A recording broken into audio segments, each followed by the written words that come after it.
안녕하세요. HLB 장마감 브리핑입니다. 오늘은 이제 마이너스 2% 마감을 했고, 그럼 투자자는 어떻게 됐을까 한번 맞춰보면은, 이제 하락을 했으니까 아마도 이제 외국인이 조금 팔지 않았을까? 그리고 개인이 이때와 마찬가지, 이때와 좀 비슷하지 않을까? 라고 이제 예측을 해볼 수 있습니다. 물론 항상 맞으리란 법 없는데 한번 보면, 외국인은 아주 조금 팔았고, 사실상 뭐 누가 사고 팔고 했다고 보기 힘들 정도로 그냥 뭐 조금 사고 팔고 했습니다. 그래서 개인은 조금 샀고, 기관이 조금 팔았고, 그래서 큰 의미는 이제 있을 정도로 이제 사고 팔고 하진 않았고요. 그 다음에 이제 제 채널에서 이제 HLB 영상 횟수가 줄어드니까 이제 슬슬 HLB가 갈 때가 됐구나라고 분석하신 분을 이제 봤는데, 그런 분석은 상당히 훌륭합니다. 제 채널에. 왜냐면 HLB 주주님들이 많잖아요. 그래서 제 채널에서 어떤 힌트를, 지표를 이제 찾으시려는 분들도 상당히 있는데, 이제 일단 말씀드릴 게 한 두 가지가 있는데요. 그 중에 하나는 제 채널 영상 횟수는 사실상 HLB 뉴스 기사와 연동되어 있습니다. 무슨 말이냐면은 HLB에서 뉴스 기사가 나오면은 제 채널 영상도 많아지고, 예를 들면은 뭐 그 뉴스, 그리고 뭐 HLB 홈페이지에 있는 공지사항, 그리고 공시, 그런 것들이 나올 때 제 채널 영상이 많아지는 것을 이제 확인하실 수 있을 겁니다. 그래서 사실상 제 채널 영상 횟수를 예측하는 것은 HLB 뉴스 기사를 예측하는 것과 같다. 그게 더 정확한 지표가 되겠고요. 그 다음에, 그러니까 요약을 하면은 제 채널 영상 횟수가 많아졌다라는 것은 HLB에서 뭔가 나온 게 많다, 이슈가 많다라는 것을 의미하게 됩니다. 그래서 뭔가 저도 항상 의미 없는 말을 하기보다는 좀 자료를 가지고 얘기를 하는 걸 좋아하거든요. 그래서 그런 자료가 없었으면은 제 영상도 없다. 그래서 이번 주말에는 HLB 관련된 건 뭐 거의 없었죠. 하나도 없었군요. 그 다음에 이제 한 가지 더 말씀드리고 싶은 거는 제 예전 영상 언제쯤이었나, 이때였나. 그래서 예전 영상에서 한번 다룬 적이 있는데, 지표가 있긴 있습니다. 저도 이제 HLB 유튜버로서 이제 계속 다루다 보니까 신기하게도 상승하기 전에 제 채널에서 어떤 지표가 있거든요. 근데 제가 까먹었습니다. 근데 기억하는 것 중에 하나는 조회수가 상관관계가 높았던 걸로 제가 기억을 합니다. 그래서 예전 영상에 한번 정확하게 그게 뭔지를 다룬 적이 있었는데, 신기하게도 제 채널에서 어떤 급격한 변화가 일어나면은 HLB 주가가 반응을 하는 경우가 많았습니다. 아무래도 지금 다시 추론해보건데, 많은 이제 개인 투자자분들이 어떤 이슈가 발생하니까 궁금해서 유튜브를 막 찾아보다가 제 채널에 걸려서 조회수가 많이 높아지고 약간 그랬던 느낌이 있습니다. 그게 또 의미가 있다고 생각하는 게, 이 당시 이렇게 상승할 때는 HLB 투자 주체가 개인이 이거를 끌어올렸거든요. 그래서 거의 뭐 투기성이라는 느낌이 들 정도로 HLB의 개인 투자자들이 엄청나게 몰려들었습니다. 그래서 그것과 제 채널 영상 조회수랑 좀 상관관계 높았다라고 제가 옛날에 기억을 했던 게 있고요. 그래서 지금은 좀 까먹었습니다. 그래서 이제 두 번째 것도 요약을 해드리면은, HLB도 어쨌든 주식이다 보니까 투자자들이 심리가 사고 싶다라고 생각했을 때 몰려들어서 사겠잖아요. 그럼 사기 전날에 어떤 걸 할 겁니다. 그래서 예를 들면은 뭐 HLB 관련 유튜브 영상들을 보면서 공부를 하고서 내일 살까 말까 고민하는 사람들이 말이죠. 그래서 어떤 그런 지표가 있긴 있습니다. 그래서 그런 날이 오면은 확연하게 차이가 나거든요. 제 채널에서도. 그래서 전에는 제가 그 당시에 공개를 했습니다. 제 채널 지표를 구독자님들이 못 보시잖아요. 저는 볼 수 있지만. 그래서 때가 되면은 저도 지표들을 좀 공개를 할 테니까, 뭔가 확연하게 달라진 게 있습니다, 여러분, 하면서 알려드릴 테니까 그거는 이제 너무 걱정하지 않으셔도 되고. 그래서 아무튼 확연하게 달라지는 게 있고요. 그 다음에 사례 하나 더 있는데, 이때도 물론 이제 이 상승하는 이 당시에도 그런 지표들이 있었는데, 이 가장 강력했던 때가 이때입니다. 이 전날 일요일에 제 채널 조회수가 급격하게 엄청나게 한 500% 이상인가 조회수가 엄청나게 높아진 적이 있습니다. 그리고 그 다음날부터 이렇게 상승했거든요. 그러니까 그만큼 투자자들이 그 HF 주주님들만이 아니라 다른 투자자들도 다 몰려왔던 거겠죠. 그래서 가장 강력했던 게 이 당시였다는 것이고, 그 다음에도 여러 가지 그런 뭐라 해야 되죠? 지표들이 있었습니다. 선행 지표라고 해야 되나요?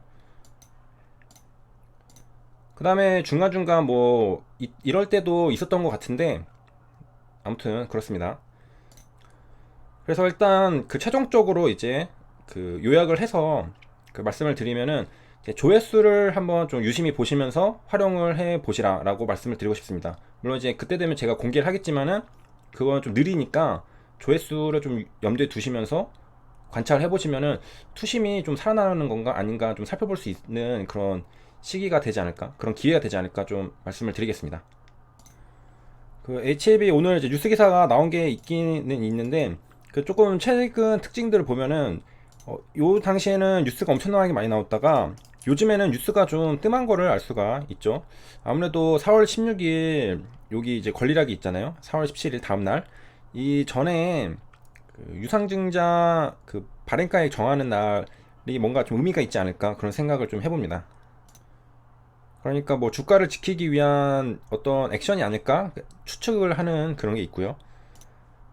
그 다음에 이제 공매도 잔고를 이제 보면은 아직 안 나왔죠. 4월 14일 이제 12만 주 정도 주는 거 말고 6시 이후에 이제 나올 테니까 그때 한번 또 한번 다루도록 하고. 그 다음에 이제 시황 살펴보면은 하루 만에 떠난 외국인이라고, 외국인 기간 차익 실현 팔자, 동학개미 혼자 사자라고 했다는데, 여기 이제 투자자로 넘어와서 여기 일별 동향을 누르면은 볼 수가 있습니다. 그래서 코스피를 보면은 외국인이 다시 5천만 주 정도, 기간도 같이 팔았습니다. 그래서 외국인 기간 둘 다 팔고 개인이 사고, 코스닥 같은 경우에도 외국인 기관이 팔고. 그래서 이와 관련해서는 그 주말에 제가 올렸던 영상 중에 좀 힌트가 있을 것 같거든요, 제 느낌에는.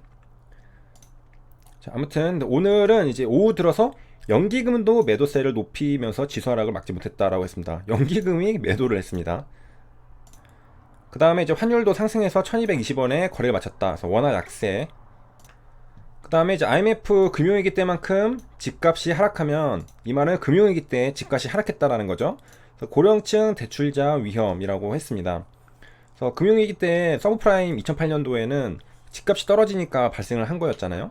그래서 이제 프로그램 금융부문 평가 프로그램 결과 보고서를 공유를 했는데, 어떤 내용을 보면 일단 한국에 대해서는 긍정적으로 평가를 했습니다. 그래서 오버롤 레실리언트라고 했는데, 이게 보건력, 튀어 올리는 이런 보건력이 있다라고 분석을 했다고 하는데, 분석 내용을 보니까 가계부채로 발생할 수 있는 리스크는 관리 가능하다. 그리고 은행, 보험, 국민연금 등 이제 금융업권도 건전성, 유동성에 문제가 없다라고. 그리고 이제 다만 이제 여기 주택가격 하락이 있을 때는 고령층의 취약성이 있다. 그래서 주말까지만 해도 안 좋은, 여기 한국경제거든요.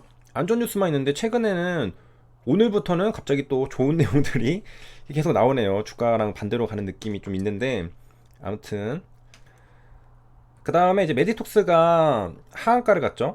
그래서 가서 이제 보면은 메디톡스를 클릭하면은 이렇게 분봉상에서 점하를 갔습니다.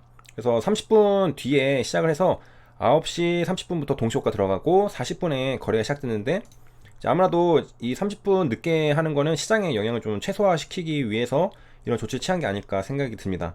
그래서 점 하한가로 들어갔고, 수량은 여기 살짝 보이는지 모르겠는데 30만 주 정도 쌓여 있습니다. 그래서 이제 상패당하는 거 아니냐 했는데, 상패 심사 대상은 아니다. 그래서 주력 제품 영업 정지다 라고 했는데, 사실 주력 제품이 영업 정지면 매출 타격이 상당히 크긴 하죠. 이걸 받아들이는 거는 이제 최악 중에 그래도 최악보다 조금만 괜찮다 정도라고 이제 알 수가 있겠고, 왜 이럴까 해서 기준을 보니까 상장 규정에 보면 매출이 50%나 80% 미만이어야 되는데 메디톡스는 42%입니다. 그러니까 50%가 넘지를 못하죠. 그렇기 때문에 일단 상장 폐지 심사는 아니다라는 겁니다. 만약에 이게 8%만 더 높았어도 상패 실질 심사 대상이 됐을 텐데 아니었고요. 그래서 비슷한 사례, 코오롱 티슈진 같은 경우에는 이제 넘었죠. 그래서 상패 실질 심사 대상이 됐다라는 내용이고, 그 다음에 이제 비둘기가 떠난다고 합니다. 2명의 이제 금통위원이 이제 떠나는데, 그와 관련해서 새로운 중앙은행이 필요, 전통수단에서 벗어나야. 그래서 그 연준에서 트래디셔널이라는 말을 썼는데, 이번에는 이제 트래디셔널이 아니다라고 말했던 거나 좀 같이 어휘를 맞춘 것 같아요. 그래서 조 위원은 무슨 말을 하고 있냐면 갑자기 디플레이션 얘기를 하고 있습니다. 요게 안락한 열차가 될 수 있기를. 그러니까 경기 침체가 올 수가 있으니까 그때는 물가 하락이 올 수 있습니다. 그래서 하늘은 항상 물가 상승에 싸웠는데 디플레이션이 올 수도 있다니까 이거와 또 이제 좀 싸워야 한다는 거죠. 그래서 이제 인플레이션 파이터만이 아니라 이제 디플레이션 파이터도 준비를 해야 되지 않는가 그런 얘기인 것 같고요. 여기까지 시청해 주셔서 감사합니다.